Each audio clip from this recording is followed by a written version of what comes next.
Welcome back. We're talking about the political rhetoric and how the media should treat this. At least the NCIC and the Interior Ministry thinks that we should give a blackout to such rhetoric and in terms of calling out numbers or projections. NASA has been saying it's 10 million strong. Well, Jubilee has also been talking about 70+1, and this is the latest example. This is Alice Nganga speaking in Mandera over the weekend in Mandera, where she was with the Deputy President as well as other Jubilee politicians. Let's listen in.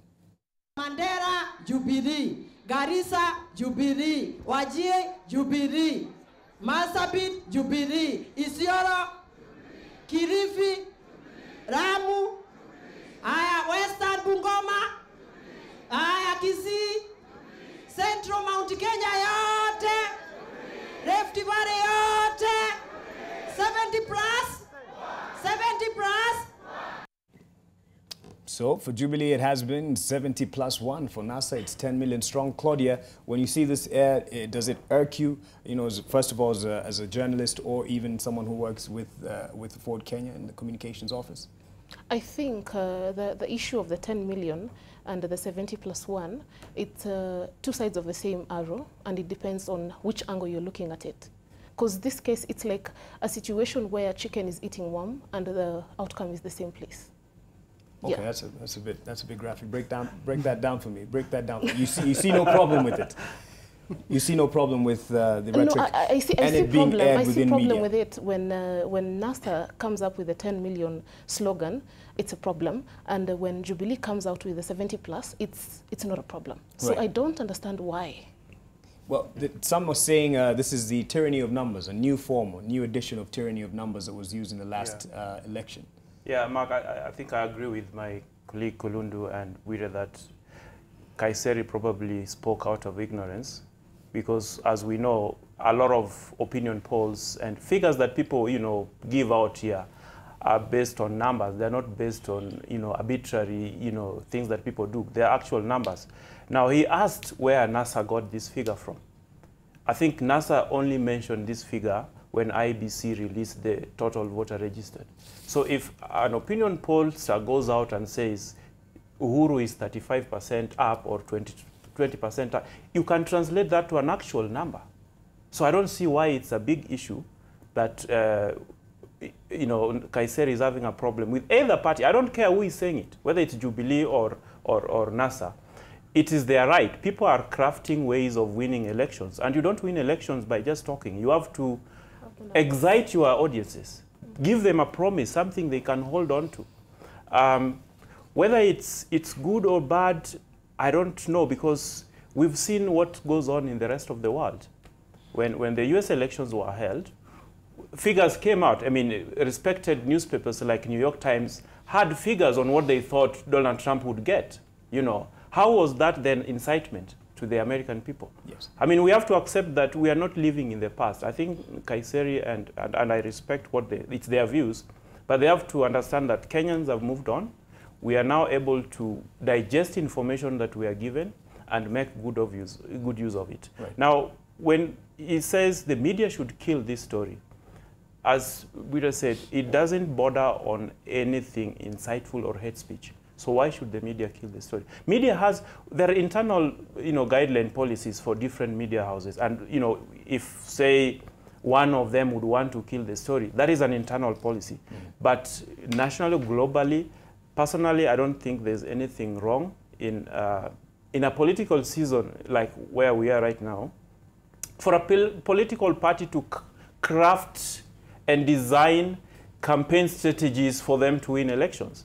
Yes. Unless it borders on, issues that are well crafted in the Constitution, that borders on hate speech, exactly. So it doesn't hold water, the issue of perception, that we're creating a perception that indeed the result, the outcome for the election will be 10 million, and if it's not 10 million, then Kenyans will definitely think something went wrong. A while ago, I was watching Citizen, if you may allow me to quote, sure. And the panelists, there was opposition and government, panelists, and they said they sat down and crafted battlegrounds. They could say, this is our ground, we've definitely won, So they came up with this balkanization of countries. And I mean, let's face the reality.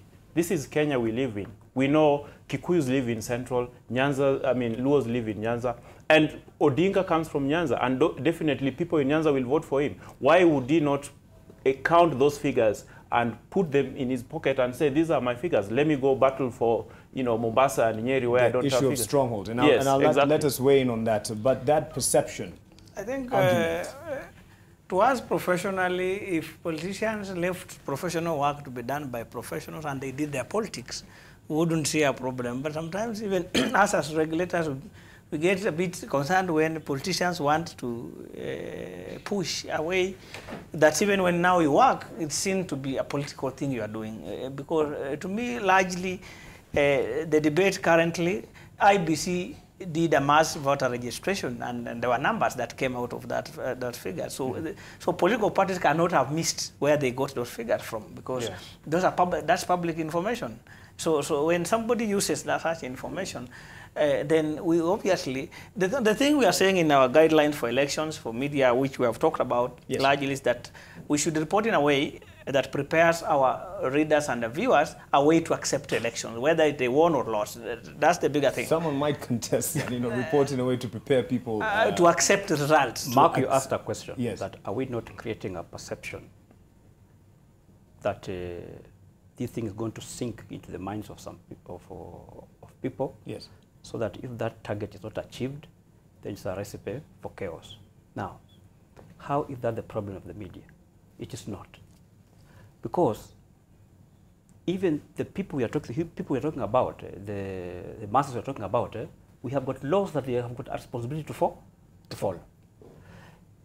We don't want a situation where we are going to put what we call prior restraint on media. That every time the media sits down and says that if I cover this story, how will the people react? I can assure you, in my years of media, I don't know what modern journalists can talk about. Then if you have got that kind of mentality, self-censorship, then you rather quit the job. We should just close down these media houses. If every time we shall be looking over the shoulder that if I run this story, what will be the response of the people? No, we cannot have. That one amounts to prior restraint on freedom of expression. Okay. And that's the mistake we had in 2013. I wish people followed closely the Supreme Court case, Raila Odinga and 5 others versus IEBC and four others. Despite the outcome, they are what I can call the obiter dicta, the side recommendations of the Supreme Court, where they recommend that certain people in IEBC must be investigated and prosecuted for criminal offenses. Now, if you look at the issues that the Supreme Court recommended, are the issues of which we in media were aware of prior to 2013 elections. But at that time, we imposed self-censorship on ourselves. Yes, we became more peacemongers than truthmongers, isn't it? So we left the things to go under the carpet because we feared to talk about certain things, lest we are seen to be fanning yes, the flames. Yeah, I need to really move this forward because we're pressed for time. The issue of fair coverage. We have over 15,000 candidates across the board for all the elected posts, and it is Victor's job with the Media Council to monitor who is not giving fair coverage to this particular party or a politician. How are you going to follow this through with all these candidates, or at least what needs to govern? Or what policies do we have? Some of these things will become purely practical issues. Some of these things will be left for media houses to make determinations. But the law and both those acts Hassan has cited, and if you look at the program code for radio and TV in Kenya, it's very clear that we ensure that we give fair coverage to all candidates. But like what we are raising, we already have, for example, 18 presidential candidates. Well, one has actually since... okay, now 17, and we are planning for this presidential debate. And we are looking at a venue that would host 18 or 17 presidential candidates. Now, practically, some of those things provide very serious challenges. But the law is very clear that we be fair and provide fair, but in terms of 24 hours, I mean, the 24-hour clock, most of our stations are 12, sometimes 12, others 24. Even if we are to be fair to give to all these candidates, it provides practical challenges, and some of the media houses have already started raising some of those concerns that yes, the code expects us to provide a fair, but practically, if we are going to do a debate here, even with the political parties now, with the independents, how do we treat them?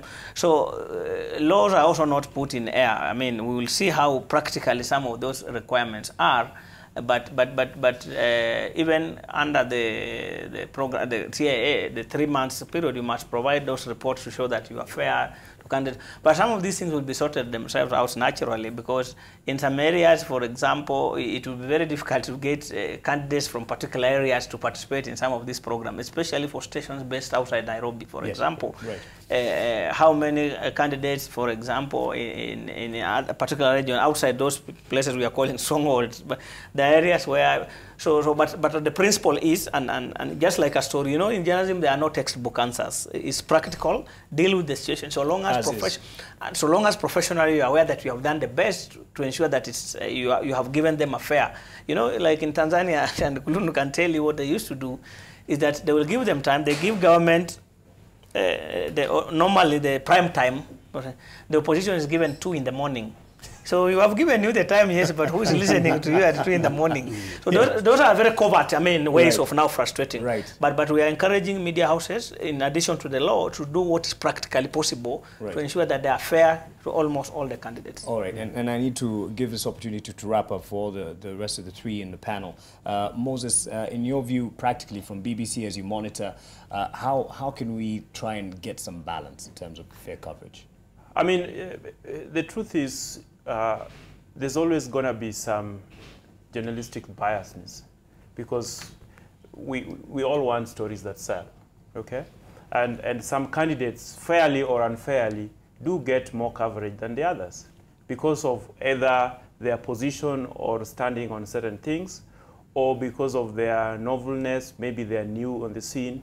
So, I mean, there are editorial policies within different media houses, and depending on whether it's public or private, whereby you need to allocate a certain amount of airtime to everybody, you will always find this general biasness. In fact, there's a report that says that when you try to do the center game reporting, you are likely to face consequences, because you'll be focusing on the things that probably do not address the issues of the day that some of the politicians are talking about. The moment you try to be central, you're losing out on the outliers. So as he says, I think it takes a natural course, basically. Yes. And based on the editorial guidelines that you have, you should be able to feel that we've done enough that we can do as a media house, and the rest would be taken care of by, you know, the trail of things. All right. Lugas and then Hassan. I think it's the responsibility of the media to give free and fair coverage. But with this, I'll have to say that the media will have to concentrate on the 2 main, that is the NASA and the Jubilee. Oh, there's independence. You can't just stick to the 2 main. Why? Your point being? Because these are the main 2 horses on the ground, and practically we have a few, just as my colleague has said, we only have like 12 hours to air. Is it are you going to put everyone to be aired? Okay. To me, that doesn't make sense. All right. Yeah. But if I could just ask, don't you feel then you are disenfranchising people who support those other ones? Right. They pay taxes. You know? That's a good question. Hassan, I'm under pressure here to well, I do agree that the media should provide fair coverage to everybody, especially the broadcast media, radio and television, because they are using a national resource in the form of spectrum. Yes. So at least every contender, every candidate should be able to have a fair share of this particular national resource. Right. Nonetheless, we also have what we call, the way Victor has put it, and my sister has put it here. Yes. There's what is possible, practically possible. Honestly, you cannot cover all of them equally. So what we need is reasonable and fair. And if you want the definition of reasonable and fair, I think the Supreme Court, in its advisory opinion on the 2/3 gender rule, it gave what can be reasonable and fair. So if we follow that, the media, then it doesn't matter if somebody else gets a lion's share, but Yes. it's reasonable because at least other people are appearing. Right. Okay. Thank you very much, gentlemen and lady. I'm really sorry we haven't even covered everything that we needed to, but we're under pressure here because of time. But this conversation definitely continues even into the week and next week, definitely coming a day just after the campaigns will officially commence. That is the 28th of this month. So we'll have a lot to talk about moving forward. Thank you, Claudia. Thank you, Hassan. And thank you, Moses and Bonavictor Bwire, for your time and your thoughts and for your company and definitely your input on this conversation. My name is Mark Masai.